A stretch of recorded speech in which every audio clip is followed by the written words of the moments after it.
తెల్లవారుజాము 4 గంటలకు లేచి అభిషేకం చేయడానికి వెళ్ళేవారు. అన్ని ఏర్పాట్లు జరిగి ఉండేవి. అభిషేకం చేసి చిన్న గ్లాస్తో తీర్థం తెచ్చి అమ్మ పంచం దగ్గర పెట్టి వెళ్ళిపోయేవారు.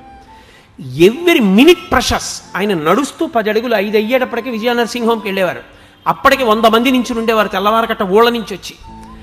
రాత్రి 10 వరకు ఆయన పేషెంట్స్ని చూసి ఇంటికి వచ్చి అమ్మ మంచం మీద కూర్చుని అమ్మ చెయ్యి ఇలా పట్టుకుని, ఏమ్మా ఇవాళ నీ కోడలు బొబ్బట్లో నేను తినవా? ఏం తింటాను రా, షుగర్ భయం. నీకెందుకమ్మా నేను ఉండగా, తిను బొబ్బట్టు పట్టరావే అని 2 ముక్కలు అమ్మకి పెట్టి, అమ్మ నేను వేస్తాను కదా ట్యాబ్లెట్ అని ఓ ట్యాబ్లెట్ వేసేసి అమ్మతో 4 మాటలు మాట్లాడి పక్క పక్క పక్క పక్క నవ్వి పడుకుంటే, నేను ఒకసారి వాళ్ళ ఇంటికి వెడితే వాళ్ళ అమ్మగారు అన్నారు నాతో, నాయన శరీరంలో ఓపికండి బతికాను అనుకుంటున్నావా? నా కొడుకు రాత్రి ప్రతిరోజు వచ్చి కూర్చుని అమ్మ అమ్మ అంటూ మాట్లాడిన మాటలకు బతుకుతున్నానయ్యా అన్నారు. అది ఆదర బుద్ధి.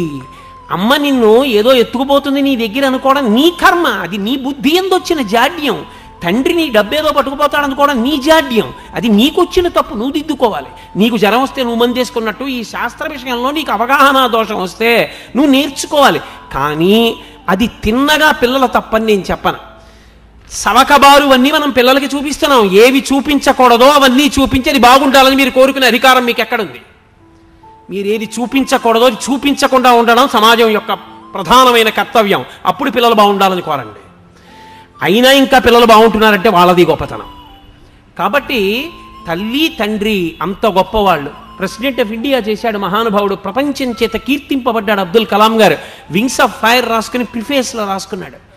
అమ్మ ఒకనాడు నేను రామేశ్వరంలో ఆకలితో ఉండి చదువుకుంటూ నీ దగ్గరికి వచ్చి చపాతీ పెట్టమంటే 2వ ప్రపంచ యుద్ధంలో గోధుమలు దొరకని రోజుల్లో నువ్వు నాకు వేడివేడిగా పొయ్యి మీద వేసి నా కడుపు నిండడానికి నువ్వు తినడం మానేసి నువ్వు పెట్టినటువంటి గోధుమ రొట్టెల వలన కలిగిన రక్తం చేత పొందినటువంటి ప్రేరణతో ఈ దేశ రక్షణ కొరకు ఉపగ్రహములను నిర్మించి భారత రాష్ట్రపతి అనిపించుకున్న ఈ అబ్దుల్ కలాం ఏదో ఒకనాడు ఈ శరీరాన్ని విడిచిపెట్టి నువ్వు ఉన్న చోటికొచ్చి నీ పాదములకు నమస్కరిస్తాడమ్మా, నీ పాదములకి ఈ పుస్తకం అంకితం అని రాసుకున్నారు.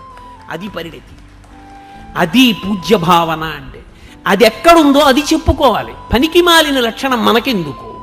కాబట్టి ఆ విషయంలో నీ బుద్ధి యందు వైక్లభ్యం కలిగితే శాస్త్రం తెలుసుకున్న పెద్దలను అడుగు తప్ప.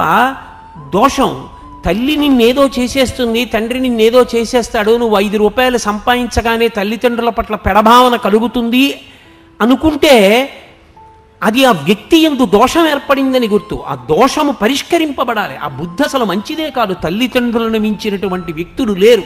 అందుకే శంకర భగవత్పాదులు ఆ మాట అన్నారు, పూజ్యోస్తు గురువు. తండ్రి ఎవరో తెలుసా? తనంత తాను గురువు. గురువు అన్న మాటకు అర్థం ఏంటో తెలుసా? బరువు అని. తండ్రికి 80 ఏళ్ళు వచ్చాయి, కొడుకు సీనియర్ అయ్యేసి అప్పటికి. ఇప్పుడు తండ్రి గొప్ప కొడుకు గొప్ప? తండ్రి శరీరముతో ఉన్నంత కాలము తండ్రి ముందు కొడుకు చిన్నవాడే. గురువు బరువు, ఎదురుకుండా ఉన్నది లఘువు చిన్నది. అప్పుడు కూడా శుభలేఖ తండ్రి గారి పేరు మీదే ఇవ్వాలి నీకు జ్ఞానం ఉంటే. ఐఏఎస్ కదా అని ఆయన పేరు మీద ఇవ్వకూడదు, కొడుకు పేరు మీద. తండ్రిని అంతలా చూడాలి. మహానుభావుడు డిస్ట్రిక్ట్ జడ్జి చేశారు కృష్ణయ్య గారు. తండ్రిని ఎలా చూశారండి? నిజంగా ఎంత సంతోషపడిపోయేవాళ్ళం మనం ఆయన్ని చూసి. అటువంటి తండ్రులు అటువంటి కొడుకులు నాకు తెలుసు. కాబట్టి తండ్రి ఆయన పూజనీయుడైన గురువు. ఆయన నీకన్నా ఎప్పుడూ 4 ఆకులు తెలిసున్నవాడే. అందుకే శ్రీరామాయణంలో వాల్మీకి మహర్షి ఒక తీర్పు చెప్పారు. కొడుక్కి భార్యగా ఎవరుండాలో నిర్ణయం చేయగలిగిన అధికారి ఎవడు? తల్లి కూడా కాదు. ఎందుకో తెలుసా? తల్లిది అతి ప్రేమ. అతి ప్రేమ ఎక్కడుంటుందో శంక అక్కడ ఎక్కువైపోతుంది. అమ్మ రాశీభూతమైన ప్రేమ అన్నాను కదా. మీరు చూడండి, 8ంటికి ప్రైవేట్ నుంచి రావలసిన పిల్లాడు 8:30కు కూడా రాలేదనుకోండి, అమ్మ అంటుంది, ఏమండి వీడు ఆ సైకిల్ చక్రం బాగు చేయించుకోరా అంటే, బాగు చేయించుకోలేదు, ఏం అవ్వలేదు కదా అంటుంది. ఏం అవ్వలేదు కదా అంటే, వాడు దేన్నో గుద్ది పడిపోలేదు కదా, కాలు ఇరిగిపోలేదు కదా, చెయ్యి ఇరిగిపోలేదు కదా, నోటితో అందం. ప్రేమ ఎక్కడ ఎక్కువో శంక అక్కడ ఎక్కువ. అందుకే అమ్మ కోడల్ని నిర్ణయం చేయడంలో శంక ఎక్కువైపోతుంది. ఈ అమ్మాయి సుఖపెడుతుందా, మా ఇద్దరినీ కలిసి ఉండనిస్తుందా, అయ్యి బాబోయ్ ఏం చిచ్చెట్టేది కదా, ఎప్పుడూ శంక బెంగెక్కువ కాదు. దక్షతతో ఆత్మావై పుత్రనామాసి, తన యొక్క తేజస్సే తన కొడుకు.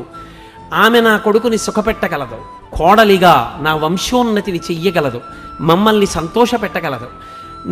ఆ కొడుకు మనోభావాన్ని అర్థం చేసుకుని కోడల్ని తేగలిగిన వాడు తండ్రి ఒక్కడే. అందుకే శ్రీరామాయణంలో చాలామంది అనుకుంటారు ఏదో శివధనుర్భంగం అయింది, రామచంద్రమూర్తి సీతమ్మని స్వీకరించాడు అనుకుంటారు. తప్పు. అయోధ్యకాండలో అనసూయమ్మతో చెప్పింది సీతమ్మ తల్లి, మా ఆయన నన్ను అలా పెళ్లి చేసుకోలేదమ్మా, శివధనుర్భంగం చేస్తే మా తండ్రి గారు జనక చక్రవర్తి గబగబా పూర్ణ కలశం పట్టుకుని వచ్చారు, పట్టుకొని వస్తే ఆయన ఏం స్వీకరించలేదు నన్ను. ఆయన అన్నాడు, అయోధ్యాయాః పితుశ్చందః అవిజ్ఞాయ పితుశ్చందః అయోధ్యాధిపతే ప్రభో. నాకు ఎవరిల్లాలుగా ఉండాలో నిర్ణయించవలసిన వాడు నా తండ్రి, నన్ను చదివించినవాడు, వశిష్ఠుడి దగ్గర బుద్ధి నేర్పినవాడు, విశ్వామిత్రుడితో పంపినవాడు, నిరంతరం నా కొరకు పూజ చేసేవాడు, నా గురుకు ప్రార్థన చేసేవాడు అయిన నా తండ్రికి నా పక్కన ఎవరు భార్యగా ఉంటే సుఖపడతానో తెలియదా? ఆయన నిర్ణయిస్తే నాకు భార్య. శివధనస్సెందుకు భంగం చేశానంటావేమో, క్షత్రియుణ్ణి ఎక్కుపెట్టే. మా నాన్నగారిని పిలిచి మాట్లాడు, మా నాన్నగారు చేసుకోమంటే చేసుకుంటా, లేకపోతే నేను ఈమెను స్వీకరించానన్నాడు. ఆవిడ చెప్పింది అనసూయమ్మతో, అయోధ్యాయాః పితుశ్చందః, మా తండ్రి ఉన్నాడు, ఆయన ఒప్పుకోవాలి, ఒప్పుకుంటే చేసుకుంటా, లేకపోతే చేసుకోనన్నాడమ్మా మా ఆయన. అందరూ సీతాకళ్యాణం అంటే వెంటనే అయిపోయింది అనుకుంటారు. అప్పుడు మా నాన్న దశరథ మహారాజు గారికి కబురు చేశారు. దశరథ మహారాజు గారు పిల్లని చూసి చాలా బాగుంది అనలేదు, పిల్లని చూసి చాలా బాగుందని మామగారు అనకూడదు. ఆయన ఎవరు? పిల్ల అందచందాలు ఆయనకి ఎందుకు? పిల్ల యోగ్యత అంతే ఆయనకి కావలసింది. పిల్ల అందంగా ఉందనవలసిన వాడెవరు? కొడుకు. నువ్వు కోడల్ని కూతురులా చూడవలసిన వాడివి, పిల్ల బాగుందో బాగోలేదో నీకెందుకు? పిల్ల సంస్కారం మంచిదిరా, కుటుంబం మంచిదిరా, పిల్ల మనస్సు మంచిదిరా, అది నువ్వు పెద్దవాడిగా లెక్క కట్టవలసింది. ఇక పిల్లల్ని నువ్వు ఇష్టపడతావా, చేసుకో. ఒరే ఇన్ని ఉన్నాయి కానీ ప్రధానమైన ప్రతిబంధకం ఒకటి ఉంది, దానివల్ల నువ్వు ఆమెతో కలిసి సంసారం చేస్తే సుఖపడవు, అందుకని వద్దులే. మనోకోణంలో తీర్పు చెప్తాడు తప్ప శరీరగతమైన అందం మామగారికి ఎందుకు? దోషభూయిష్టం. అసలు మామగారు పెళ్లి చూపులకి వెళ్ళి ఆ పిల్ల బాగుంది, ఆ పిల్ల అంగుళం పొడుగ్గా ఉంది, ఆ పిల్ల తెల్లగా ఉంది, నీకెందుకు అవన్నీ? నీ కోడలా ఎవరనుకుంటున్నావు? మహాపాతకం మూట కట్టుకోకల్లా నీకెందుకు ఆమె అందచందాలు? నీ కొడుకుని అడుగు, ఎవరా నీకు నచ్చిందా? ఆ నాన్నగారండి నాకు చాలా నచ్చిందండి, శాబాష్ పూర్ణం చేసుకో. నువ్వు సంస్కారం చూడు, అందచందాలు నీ కొడుకు చూడాలి. నువ్వు చూడకూడదు, నువ్వు చేసిన కొడుకు దగ్గరికి వెళ్ళి అమ్మాయి చాలా బాగుందిరా అంటావా? గడ్డి తినడానికా నీ వయసు? దేనికది? అందుకోసం కాదు మామగారు, ఎవడెలా ఉండాలో నేర్పింది శాస్త్రం. కాబట్టి అమ్మా మా ఆయన ఒప్పుకోలేదు. అప్పుడు రాముడు దశరథుడిని పిలిస్తే దశరథుడు ఏం చేశాడు? సీతమ్మని చూస్తానని సీతమ్మని చూసి బాగుందనలేదు. నేను చెప్తే నా గురించి గొప్ప అనుకుంటారు, ఇదిగో మా కులగురువుని తీసుకొచ్చా వశిష్ఠుడిని, వినండి మా వంశం గురించి అన్నాడు. వశిష్ఠుడు చెప్పాడు, ఉన్నవి లేనివి దోషాలు గుణాలు అన్నీ చెప్పాడు. అన్నీ మంచివే చెప్పలేదు. వీళ్ళ వంశంలో ఒక ఆయనకి కోపం ఎక్కువ, గురువునే శపించబోయాడు. అప్పుడు ఆ నీళ్లు ఆయన పాదాల మీద పడితే ఆయన కాళ్లే కాలిపోయి కల్మషపాదుడయ్యాడని చెప్పి అది కూడా చెప్పాడు. ఏం దాపరికం పెట్టుకోవాలా? జనకుడు తన వంశం తను చెప్పలా, పిలిచాడు పురోహితుణ్ణి, నువ్వు చెప్పవయా మా వంశం అన్నాడు. ఇప్పుడు ఆయన చెప్పాడు. ఇప్పుడు విశ్వామిత్రుడు వశిష్ఠుడు శతానందుడు నిర్ణయం చేశారు, ఈ రెండు వంశాలు ఒకరితో ఒకరు వియ్యవందొచ్చని. పెద్దలు నిర్ణయించినారుగాన శుభలేఖమే చేసి నువ్వు ప్రేమించడం కాదు, పెద్దలు నిర్ణయించాలి. అందుకని ఇప్పుడు దశరథుడు ఒప్పుకున్నాడు, మా ఆయన నన్ను స్వీకరించాడమ్మా అంది సీతమ్మ. రామాయణం జాతికి నడవడిక నేర్పినటువంటి కావ్యం. కాబట్టి తండ్రి ఆయన దృష్టికోణము ఎప్పుడూ ఒక్కటే, నువ్వు సంతోషం, నువ్వు సంతోషం, నువ్వు సుఖంగా ఉండడం, నువ్వు సంతోషం, అదొక్కటే ఆయనకు కావాలి. నువ్వు దుఃఖపడ్డం ఆయన ఒప్పుకోడు. అటువంటప్పుడు నీ దగ్గర డబ్బు తీసేసుకుంటాడు, నిన్నేదో చేసేస్తాడు. ఆయన జీతం గురించి, నీ జీతం గురించి ఆయనకి తెలిస్తే నువ్వేదో బెంగపెట్టేసుకోవాలని నువ్వెందుకు అనుకుంటావు? అనుకోవద్దు. తండ్రి అయిన ఉత్తర క్షణంలో ఆ పురుషుని యందు ఆ లక్షణం ఏర్పడిపోతుంది. కొడుకుని సుఖపెట్టాలి వచ్చేస్తుందంటే ఆ లక్షణం. కాబట్టి ఇది తల్లిదండ్రుల యొక్క లక్షణం. అందుకే జన్మతః గురువెవరు అంటే తండ్రే. అక్షరాభ్యాసం అందుకే తండ్రితో చేయిస్తారు. అంత సుఖపడాలి, వృద్ధిలోకి రావాలన్న హృదయంతో చేయిస్తాడు. కాబట్టి కొడుకు వృద్ధిలోకి వస్తాడని ఏ కొడుకుకైనా అక్షరాభ్యాసం తండ్రి చేయించడమే వేదం అంగీకరించిన ప్రమాణము. మీరు బాగా చదువుకున్నవారు కదండి, మీరు అక్షరాభ్యాసం చేయించండి అని అడగకూడదు. అసలు నన్ను ఎందరో వచ్చి అడుగుతుంటారయ్యా మీరు అక్షరాభ్యాసం చేయించండి ఒక్కసారి, మా మనవండి మా అబ్బాయి నేను చెయ్యనని చెప్తాను. నేను చెయ్యను, అలా చేయకూడదు. నువ్వెందుకు చెయ్యవు? నువ్వు తండ్రివి, నువ్వు గురువు, నువ్వు చెయ్యి అని చెప్తుంటాను. ఎక్కడో కొన్ని కారణముల చేత కొన్ని ప్రత్యేక పరిస్థితులలో అది ధర్మం అంగీకరించింది, అక్కడ నేను చెయ్యవలసిందే అన్న వాటిని మాత్రం సంవత్సరానికి ఒక్కసారి విజయదశమి నాడు పరదేవత దగ్గర కూర్చుని 2, 3 అక్షరాభ్యాసాలే చేయిస్తాను తప్పించి ఎప్పుడు ఎవరికి అక్షరాభ్యాసం చేయించను. ఎందుకంటే వేదం అలా అంగీకరించింది. తండ్రి చేయిస్తే వాడు వృద్ధిలోకి వస్తాడు. నీకు మంత్రం ఎవరు ఉపదేశం చేశారు ఉపనయనంలో? తండ్రే. ఎందుకు చేయించారు? ఇంకోళ్ళకి తెలియదా గాయత్రి మంత్రం? తండ్రి ఎందుకు చేయాలి? గురుత్వం తండ్రిది. ఆయన పూజనీయుడు. ఆయన కన్న పూజనీయుడు లోకమునందు వేరొకడు లేడు. పూజ అన్న మాటకు అర్థం ఏంటో తెలుసా? ఎవరిని నువ్వు గౌరవిస్తే నీకు గౌరవం వస్తుందో దానికి పూజ అని పేరు. నేను భగవంతుడి పట్ల కృతజ్ఞుడనై పూజ చేస్తే లోకం నన్ను పూజిస్తుంది. అయా ఈయన కృతజ్ఞత ఉన్నవాడండి అని. తండ్రికి నువ్వు నమస్కారం చేస్తే లోకమంతా నీకు నమస్కారం చేస్తుంది. కృతజ్ఞత కలిగియుండుట, పూజనీయత పొందియుండుట, పూజించుట. తనంత తాను సహజ సిద్ధముగా పూజనీయుడు ఈ లోకమునందెవరు? తండ్రియే. ఆయన ఏం చదువుకున్నాడు, ఎంత చదువుకున్నాడు, ఎంత డబ్బుంది, ఏం చేశాడు అనవసరం. నీకు తండ్రి పూజనీయుడు, అంతే శాస్త్రం. ఇప్పుడు మిగిలిన వాళ్ళు తండ్రి లేకపోతే అన్నగారిది. కానీ అన్నగారి ఎంత దోషం ఉన్నవాళ్ళు ఉంటారు లోకంలో. త్యాగరాజస్వామి వారి పెద్దన్నగారు లేడు, జపేశుడు ఉన్నాడు. నేను మొన్న తిరువాయూరు వెడితే ఇప్పుడు జపేశుని యొక్క వంశంలో వాళ్ళే అక్కడ అర్చకత్వం వహిస్తున్నారు. మేము 7వ తరం వాళ్ళమండి. అయ్యోయ్యో గురువుగారు మీరు వచ్చారా, రండి మా ఒకసారి త్యాగరాజస్వామి వారు తిరిగిన ఇల్లు అవి చూపిస్తామని పాపం తీసుకెళ్ళి చూపించారు. వేరు మాట అనుకోండి. కానీ అన్నగారు జపేశుడు తమ్ముడైన త్యాగరాజస్వామి వారిని ఎంతో బాధ పెట్టాడు. కానీ శాస్త్రం ఏమంటుందో తెలుసా? ఆయన తప్పు చేశాడు, ఆయన యందు దోషం. నువ్వు తమ్ముడు, అన్నగారి పట్ల నువ్వు తప్పు పట్టవద్దు. ఆయన దోషభూయిష్ఠుడై ఉన్నాడు, ఈశ్వరుడు ఆయన మీద తగిన చర్య తీసుకుంటాడు. నువ్వు నీ వైపు నుంచి నీ ధర్మాన్ని నువ్వు పాటించాలి. అన్నకు ఒక నమస్కారం చేసి వెళ్ళిపోవడమే. ఎదురుపడి తిరగబడవద్దు. అన్న చెడ్డవాడైతే ఒకనాడు మారతాడు.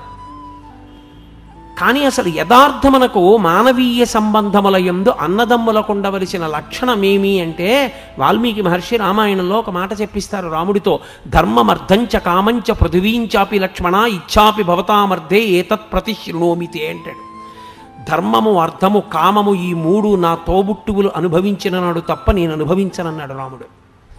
అది అందుకే చిట్ట చివర పట్టాభిషేకానికి విమానం దిగినప్పుడు క్షవరం చేయించుకోవయ్యా అంటే తమ్ముళ్ళ వంక చూశాడు.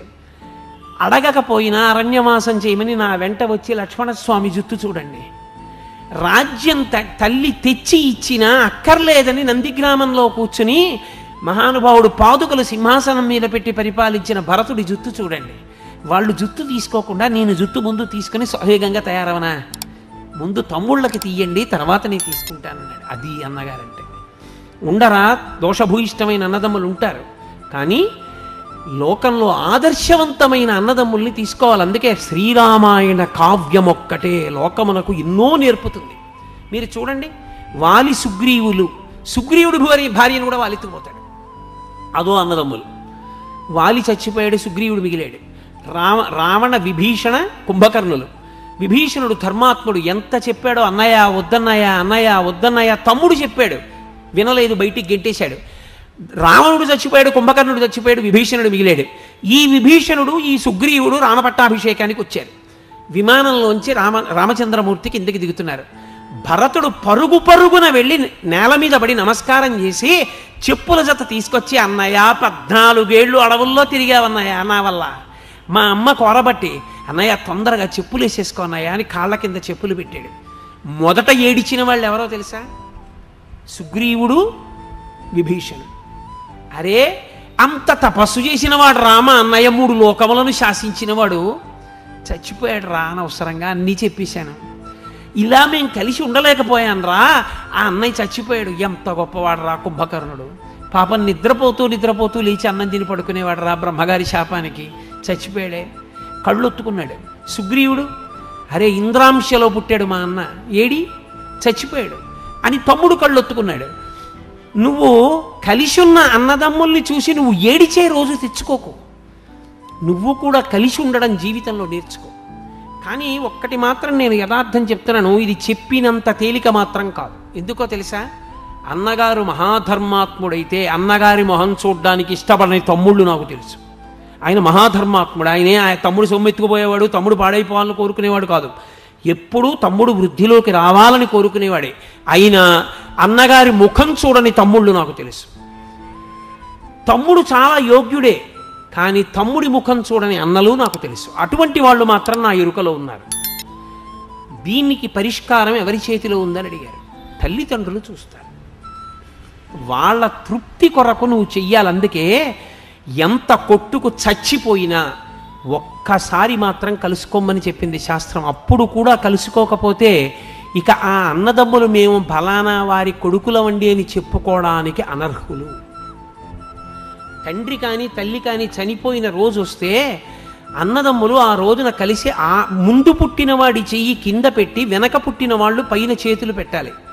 అక్షయతృప్తి ద్వారా పునరావృత్తిరహిత శివసాయుధ్య సిద్ధ్యర్థం అని చెప్తూ నీళ్లు పోస్తాడు. ఆకరణ పుట్టినవాడు పోసిన నీళ్లు అక్షతలతో కలిపి పెద్దవాడి చేతి మించి కింద పడాలి.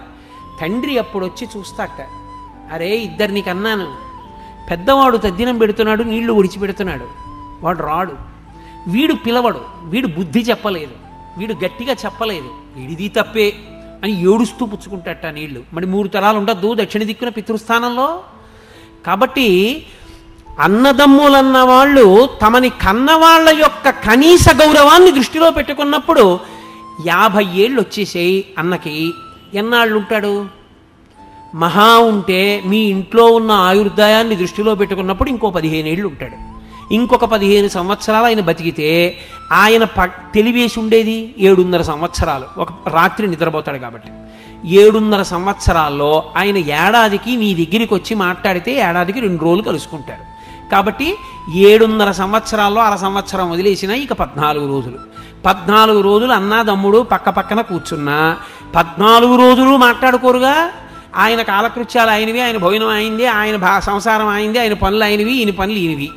తీసేస్తే సగానికి 3.5 రోజులు.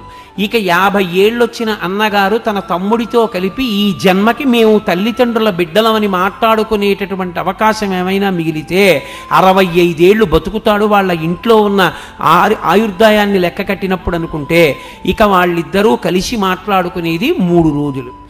3 రోజులు మాట్లాడుకునేదానికి దేనికి మీ ఇద్దరు దెబ్బలాడుకుని అన్న ముఖం చూడని తమ్ముడి దగ్గరికి వెళ్ళలేని అన్నగా మారారు. సిగ్గుపడద్దు. అది ఆ అనుబంధాన్ని అర్థం చేసుకున్నప్పుడు ఎందుకు కలిసి ఉండలేవు నువ్వు? ఎందుకు సంతోషంగా ఎక్కడ మీ ఇద్దరికి అభిప్రాయ భేదం లేదో ఆ విషయాన్ని మీ ఇద్దరు మాట్లాడుకుని వెళ్ళిపోతే సరిపోయిందిగా. ఏది అభిప్రాయ భేదమో దానికి ఎందుకు చొక్కా పట్టుకుంటారు? ఏది ఇద్దరు కలిసి ఉండగలరు. నీకు దోసకాయ పప్పు ఇష్టం, అన్నయ్య వచ్చాడు దోసకాయ పప్పు ఇవే, అన్నయ్య నీకు దోసకాయ పప్పు ఇష్టం రా, ఇంకొంచెం వేసుకో అని తమ్ముడు గరిటితో ఇలా వేశాడు అనుకోండి. 50 ఏళ్ళు దాటిపోయిన అన్నగారికి తమ్ముడు అన్నయ్య నీకు దోసకాయ పప్పు ఇష్టం అన్నయ్య అని ఒక్క గరిటె దోసకాయ పప్పు వేస్తే అన్న పొందేటటువంటి ఆనందం మీరు ఆలోచించండి. చూడవే వాడంతా గుర్తుపెట్టుకుని దోసకాయ పప్పు ఇవ్వని నాకు దోసకాయ పప్పు వేసాడే ఎంత పొంగిపోతాడు. అది చాలు ఆయనకి ఏమైనా ఉంటే మారిపోవడానికి. అరే ఆ ఒక గరిటె దోసకాయ పప్పు అన్నయ్యని ఇంటికి పిలిచి పెట్టడానికి నీకు ఐశ్వర్యం పాడైపోయిందా? ఏమి నీ కర్మ? ఎందుకు దెబ్బలాడుకున్నావు? దేనికి మాట్లాడవు? ఇది మనసు యందు ఏర్పడినటువంటి దోషం. దీన్ని దిద్దుకోవాలి. 50 ఏళ్ళు వచ్చి నీకును 45 ఏళ్ళు వచ్చిన తమ్ముడికి ఎవరు పాఠం చెప్తారు? తెల్లవారు లేస్తే 50 మందికి నువ్వు చెప్తున్నావా? నీకెవరు చెప్తారు వచ్చి? ఇది కర్మ. దీన్ని మార్చుకోవాలి. మార్చుకుని మనసుని సంస్కరించుకోవలసి ఉంటుంది. అది లేనినాడు ఆ మానవీయ సంబంధములకు అర్థం లేదు. రాముడు ఏడిచాడు, బ్రహ్మాస్త్రం వేస్తే లక్ష్మణుడు పడిపోతే ఆయన ఏడిచిన ఏడుపు మీరు చదివితే రామాయణంలో అసలు మానవీయ సంబంధములకున్న అందం తెలుస్తుంది. ఆయన అన్నాడు, దేశే దేశే కలత్రాని దేశే దేశే చ బాంధవాహ. ఒరే నాకు భార్య లేదని బాధ లేదురా, ఇంకో దేశం పెడితే నాకు పిల్లనిస్తారా? పెళ్ళం మళ్ళీ దొరుకుతుందంటే సీతమ్మని తక్కువ చేశాడని కాదు, భార్య దొరుకుతుందిరా. కానీ అమ్మకి నాన్నకి పుట్టిన వాళ్ళము అన్న వాళ్ళల్లో తోడ పుట్టినవాడన్నవాడు ఇక మళ్ళీ నాకు రాడుగా, దశరథుడు చచ్చిపోయాడుగా, ఇంకెక్కడి నుంచి వస్తారా తోడ పుట్టిన వాళ్ళు? నువ్వు వెళ్ళిపోయావా నాకన్నా ముందని ఏడిచాడు. అది అన్నదమ్ములంటే. రామాయణాన్ని మీరు చదివితే అసలు ఒక అన్నగా, ఒక తమ్ముడిగా, ఒక కొడుకుగా, ఒక బావగా, ఒక అల్లుడిగా అసలు ఎలా నిలబడాలో, ఎలా మాట్లాడాలో, ఎలా ప్రవర్తించాలో అర్థమవుతుంది. ఈ దేశానికి వచ్చిన పెద్ద దరిద్రం ఎక్కడొచ్చిందంటే రామాయణ భారత భాగవతములు లౌకిక రాజ్యం అన్న పేరుతో చెప్పకూడదన్న మాట పిల్లలకి ఎప్పుడు ప్రారంభమైందో అక్కడ ప్రారంభమైంది పతనం. రామాయణ భారత భాగవతాలు పిల్లలకి చెప్పడం పాఠ్యాంశములుగా మారితే అప్పుడు నిజంగా అర్థమవుతుంది. సుఖమన్న మాటకు అర్థం ఏమిటో రామాయణం వింటే అర్థమవుతుంది. ఒక్క మాట అన్నాడు దశరథుడు, ఒరే నాన్న నేను కైకమ్మకి మాట ఇచ్చానని కదా వెళ్ళిపోతున్నావు, ఒక్క పని చేయరా, నేను కైకమ్మకి మాట ఇచ్చాను, రాజ్యం తీసేసుకోమని అయిపోయిందిగా, నా పని అయిపోయింది, ఒక్క పని చేయి, రాజ్యం క్షత్రియ భోజ్యం, నేను 60,000 సంవత్సరముల వయస్సు పెద్దవాణ్ణి అయిపోయాను, నీ ముందు నిలబడి యుద్ధం చేయలేను, యుద్ధం చేసి బాణాలతో నన్ను కొట్టేసి బంధీకృతుణ్ణి చేసి కారాగారంలో పరేసి రాజ్యం తీసేసుకోరా, నేను కారాగారపు ఊచల్లోంచి నిన్ను చూస్తూ బతికేస్తాను రా, నిన్ను చూడకుండా ఉండలేను రా అన్నాడు. అది తండ్రి అంటే కొడుకన్న రామచంద్రమూర్తి అన్నారు, నాన్న తండ్రిని సత్యవాక్య పరిపాలకుణ్ణి చేసి తండ్రిని ఊర్ధ్వలోకముల యందు నిలబెట్టినవాడు కొడుకు, అంతేగాని రాజ్యం కోసం అలా చేయనా, వద్దు నాన్న, ఎన్నాళ్ళు 14 ఏళ్ళు తిరిగి వచ్చేస్తానని వెళ్ళిపోయాడు. అది కొడుకు, అది తండ్రి.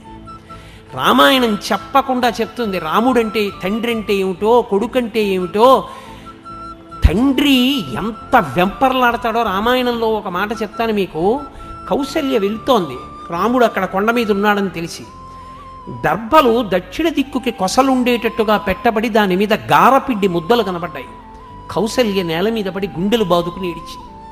నా కొడుకు రాముడు గారపిండి ముద్ద తింటున్నాడు, తినడానికి పళ్ళు కూడా లేవన్నమాట అంది. ఎలా తెలుసని అడిగాడు. కొసలు దక్షిణ దిక్కుకున్నాయి అంటే తద్దినం పెట్టాడు. ఎవరికి పెడతాడు? తండ్రికి పెట్టాడు. చచ్చిపోయాడని తెలిసింది. తను ఏం తింటున్నాడో దాంతోనే తద్దినం పెట్టాలి. తండ్రి చనిపోయిన తరువాత కూడా కొడుకు ఏది తింటున్నాడో అంతకన్నా ఎక్కువ పెట్టమని అడగడం, అప్పు చేసి తద్దినం పెట్టమని కూడా అడగడం. అందుకే తండ్రికి తద్దినం పెట్టేటటువంటి మార్గం చెప్పింది. నువ్వు తద్దినం కూడా పెట్టలేకపోతే, నాన్నగారి తద్దినం కూడా పెట్టలేకపోతే, తద్దినం వచ్చిన తిథి నాడు మధ్యాహ్నం 12 గంటలకి లేచి నిలబడి గుమ్మం వంక 2 చేతులు ఇలా అంటే చాలు, తండ్రి సంతోషపడిపోయి ఆశీర్వచనం చేసి వెళ్ళిపోతాడు. నాన్నగారండి ఏమీ లేదు పెట్టడానికి అని ఇలా అంటే చాలు, ఆశీర్వచనం చేస్తాడని వేదం చెప్తోంది. అమావాస్య నాడు 12ంటికి అలా చెప్పమని చెప్పింది, పితృతిథి కాబట్టి. తండ్రి పెట్టమని అడిగేవాడు కాడు. తండ్రి నీకేదుందో దాంతో పెట్టు, అది శ్రాద్ధము. శ్రద్ధ సా శ్రద్ధ కలితా సిద్ధి ఇలా వస్తూపలభ్యతే అంటారు శంకరులు. అది తండ్రితనం అంటే. శరీరం విడిచిపెట్టాక కూడా కొడుకు గురించి అలా ఆలోచిస్తాడు. నా కొడుకు గారపిండి ముద్దలు తింటున్నాడు, అందుకే గారపిండి ముద్దలతో తద్దినం పెట్టాడని ఏడిచింది కౌసల్య. రామాయణాన్ని రామాయణంగా మీరు చదవండి. మానవీయ సంబంధముల గురించి కోటేశ్వరరావు ఉపన్యాసం చెప్పక్కర్లేదు. రామాయణం చదువుకోకపోవడం, కోట్ల రూపాయల ఆస్తి ఉన్నా, ఇంట్లో ఎన్ని పనికిమాలిన వస్తువులున్నా శ్రీరామాయణం 7 కాండలు కనపడకపోవడమే జాతి దరిద్రానికి కారణం. శ్రీరామాయణం చదువుకోవడం అలవాటైతే నువ్వు ఎలా బ్రతకాలో అలా బ్రతకగలవు. నీకెవ్వరూ ఏమీ చెప్పక్కర్లేదు. ఒరే నాన్న నువ్వు ఇలా ఉండరా అని చెప్పక్కర్లా. మంచి కొడుకు, మంచి అల్లుడు, మంచి తమ్ముడు, మంచి అన్న, మంచి పౌరుడు అన్నీ నువ్వే. అది తల్లిదండ్రులంటే. కాబట్టి తల్లిదండ్రులను నింద చేయవద్దు. పరమ పూజనీయుడు తండ్రి. ఇంకింతకన్నా ఏం చెప్పాలి తండ్రి గురించి? ఎక్కడ శాస్త్రాలు తక్కువ చేసి చెప్పాయి. నువ్వు చదువుకోపోతే నీ తప్పు. శాస్త్రం మీదకి ఎందుకు నెడతావు? తల్లితో సమానమైన స్థానము తండ్రికి కల్పించలేదో నువ్వు తీర్పోటా మళ్ళీని. ఎక్కడా అలా చెప్పలేదు. అలా చెబితే నేను అంగీకరించాను. ఎందుచేత ఏ పురాణము, ఏ కావ్యము, ఏ స్మృతి, ఏ ఉపనిషత్తు అలా చెప్పలేదు. తండ్రి తండ్రే, తల్లి తల్లి. అలా ఇద్దరు ఉండకపోతే ఆ బండి నడవదు. అలా నడవాలి అంటే వాళ్ళిద్దరి యందు అటువంటి లక్షణములతో వాళ్ళు సమైక్యం అయితేనే నిలబడుతుంది కుటుంబం. కాబట్టి అది తల్లిదండ్రులు. అది అర్థం చేసుకున్న నాడు నువ్వు వృద్ధిలోకి వస్తావు. ఇక వైదిక సంబంధము అని ఒకటి ఉంటుంది. సరే, నేను దాని గురించి ఇంకా ఎక్కువగా మాట్లాడితే ఎంతగాని నేను మాట్లాడగలను. దేహ సంబంధం, పుట్టుకతో వచ్చే సంబంధాలు అవన్నీ, అన్న తమ్ముడు అక్క చెల్లి ఇవన్నీ తీసేస్తానండి అంటే మీరు తీసేయలేరు. పినతల్లి పెదతండ్రి అంతే, ఆ పుట్టుకతో వచ్చేసింది. వైదిక సంబంధము వేదము వలన ముడిపడుతుంది. ఆ సంబంధం వేదమును ప్రమాణము చేసుకుని ముడిపడుతుంది. అందుకే అగ్నిసాక్షిగా అంటారు. పెళ్ళి అగ్నిసాక్షిగా ఎందుకో తెలుసా? కన్యాదాత గారు కాదు పిల్లనిచ్చేది, అగ్ని ఇస్తాడు. అగ్ని ఇస్తే నువ్వు పుచ్చుకున్నావు కాబట్టి వృద్ధి. అందుకే అర్ధరాత్రి 1 గంటకి సుముహూర్తం పూర్తయినా ప్రధాన హోమం చేయించేస్తారు. వివాహమునందు బాగా జ్ఞాపకం పెట్టుకోండి నేను చెప్పే మాట. వివాహమునందు 3 ఏకం చేస్తారు. ఈ 3 ఏకం చేసిన కారణం చేత ఇద్దరు ఒకటవుతారు. ఏ 3 ఏకం చేస్తారు అని అడిగారు. వేదమంత్రములను ప్రమాణముగా, వేదమును సాక్ష్యముగా, అగ్నిహోత్రుణ్ణి ప్రధానమైన దేవతగా స్వీకరించి 3 కలుపుతారు. ఏకపాత్రా భోజనము, పెళ్ళైన రోజు కాదు, యథార్థమునకు భర్త తిన్న విస్తట్లో భార్య తినేది పూర్వం. నాకు బాగా తెలుసు. పత్నీభాగం అని బూరె తిని చాలా బాగుందనుకోండి బూరి, ఆయన రెండో బూరె వేయమని నెయ్యి వేయించుకుని బూరి సగం తిని వదిలిపెడతాడు. అర్థం ఏమిటో తెలుసా? చాలా బాగుంది బూరి, నీకోసం వదిలేను. ఆ ప్రేమతో కలగలుపుకుని తింటుంది భార్య ఆ విస్తట్లో. అందుని పత్నీభాగం వదిలేడండి ఆయన అని వెటకారం ఆడతారు ఇప్పటికీ. ఓ బూరి మొక్క వదిలేశాను అనుకోండి నేను విస్తట్లో, దాని అర్థం ఏమిటంటే, ఏమో బూరి చాలా బాగుందో నువ్వు తిను అని 10 మందిలో అనలేక నేను వదిలేస్తే ఆ విస్తట్లోనే అన్నం పెట్టుకున్నప్పుడు ఆ బూరి గుర్తు అన్నమాట. 2 బూర్లు తినడానికి అన్నం తక్కువ తిను, బూర్లు బాగున్నాయి ఇవాళ అని. అందుకని ఏకపాత్రా భోజనము, పెళ్ళైన రోజు 2 పాత్రలలో భోజనం చేయరు, ఒక్క పాత్రలోనే వడ్డించి ఇద్దరిని భోజనం చేయమంటారు. ఒక విస్తరి. ఏక వస్త్రధారణము, ఇద్దరు కలిపి ఒక బట్టే కట్టుకోవాలి. అది ఎలా? అసహ్యంగా ఉండదు సభాముఖంగా. అందులో యథార్థమునకు 3 రోజులు చేయాలి పెళ్ళి. 3 రోజులు పెళ్లి చేసినప్పుడు మంగళస్నానం అని చేయిస్తారు పీటల మీద తీసుకొచ్చేటప్పుడు. ఏ మంగళ స్నానం చేశారో ఆ మంగళ స్నానం చేసిన బట్టలతోటే 3 రోజులు ఉండాలి, ఇక మధ్యలో స్నానం చేయకూడదు. మంగళ స్నానం అని ఎందుకు పిలుస్తారంటే, మంగళ స్నానం వేదమంత్రం లేకుండా చేయించిన పార్వతీ పరమేశ్వరులు ఆవహిస్తారు పెళ్లి కొడుకుని పెళ్లి కూతురు. అందుకని వాళ్ళు నిత్యశుద్ధులు. ఎవరైనా జ్ఞాతి చచ్చిపోయినా ఇక వాళ్ళకి అశౌచం రాదు, 3 రోజులు నిలబడుతుంది అది. కాబట్టి 3 రోజులు ఇక స్నానం చేయరు. ఏకవస్త్రం ఎలా కట్టుకుంటారు? ఇద్దరు కలిపి ఓ బట్ట ఎలా కుదురుతుంది? అందుకని ఆమె బట్ట ఈమె బట్ట కొంగులు ముడివేసేస్తారు. బ్రహ్మముడి పడిందిరా అంటారు. బ్రహ్మముడి పడిందిరా అంటే ఒక బట్ట కట్టుకున్నారు, ఒక పాత్ర యందు భోజనం చేశారు, అన్యోన్యంగా బతికిన దంపతులకి తాంబూలం ఇచ్చి ఏకశయ్యాగతులు అవుతారు.